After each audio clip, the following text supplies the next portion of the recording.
Auto Vox M6 dash cam, hands-on, streamlined and simple, but for front recording only. I liked the look of the Auto Vox M6, $109.99, as soon as I took it out of the box. It is not just another fiddly gadget which takes up space on your front windscreen.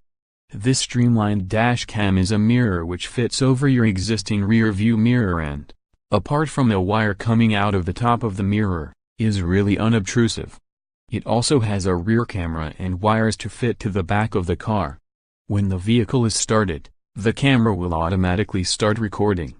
There is a power button at the bottom of the mirror to turn the camera off manually. It is powered from the cigarette lighter port with a USB 2.0 plug to the top of the camera mirror. There is also a slot for a micro SD card up to 64 GB, and an avenue socket, which can be used to wire a rear camera to the dash cam to aid with reverse parking. The Auto Vox M6 is really simple to operate, much simpler than the Z-Edge dash cams I looked at last month. If you want to save a particular video clip, touch the screen, touch the tachograph icon, and then touch the padlock. This will protect the current video loop. Videos are recorded at 2304 by 1296 30 fps, but can be adjusted in settings to 1280 by 720 30 fps. Video quality can be adjusted, and movie duration can be set to 1, 2, 3, 5, and 10-minute loops. Still images can be captured at 14 MP to 1.2 MP. Settings to adjust quality, exposure and ISO are configured in the relevant settings. Other settings such as date and clock format can be adjusted in general settings. You can play back videos and review images, lock, unlock, or delete them without taking the SD card out of the dash cam. You can configure motion detection if you have wired the camera to a permanent power supply. It will start to record if it detects movement.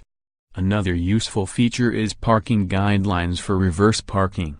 If the reversing light is invoked, the rear camera shows the view from the rear screen with lines to help you park.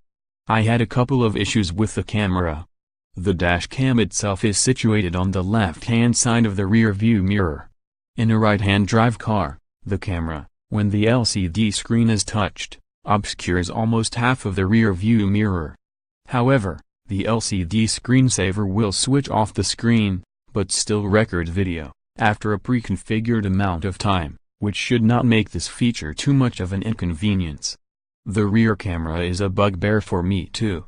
It connects unobtrusively, and sits behind your rear license plate. However, the dash cam only supports front view recording. The rear camera only acts as a reversing camera, nothing else. It seems such a waste of effort, as many newer cars have rear parking cameras already fitted. The manual says that if you want to use the rear view camera to record, then contact support.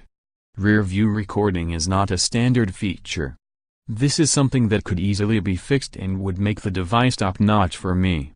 The video and still image quality is good, even in low light.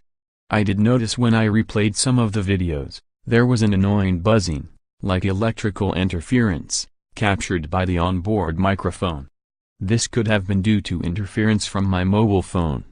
I did not notice this on each video I recorded. The microphone is sensitive and captures conversation in the car. Sound capture is on by default.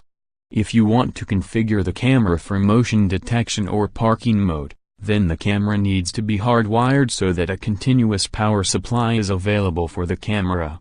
Its onboard battery will only power the car for 5 minutes before the battery drains.